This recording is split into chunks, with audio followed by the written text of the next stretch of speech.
Alors, comment est-ce qu'il faut entretenir l'âme? L'âme s'entretient par la parole de Dieu. L'âme se nourrit de la parole de Dieu. L'âme se nourrit de la prière. L'âme se nourrit des veillées. L'âme se nourrit de la lecture de la parole de Dieu. Amen.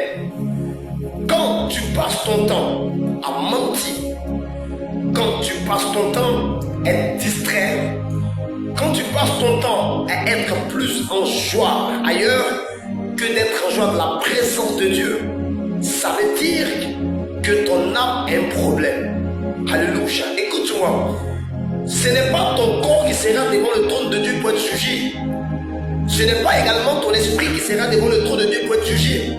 Lorsque Dieu créa l'homme, la Bible dit il souffla le pneuma. Le pneuma c'est en grec, c'est-à-dire il souffla le souffle de vie dans les narines. Et c'est lorsque Dieu souffla ce souffle-là que Adam prit vie. Amen. Adam qui signifie homme et Ève qui signifie femme. Amen. Et c'est ce souffle de vie que Dieu t'a donné dès la création du monde. C'est ce souffle de vie-là qui va répondre, ce souffle-là qu'on appelle l'esprit. Alléluia. Donc quand Jésus étant sur la croix, qui devrait d'abord mourir, il dit Père, je te remets mon esprit. On ne rend pas l'âme, on rend l'esprit.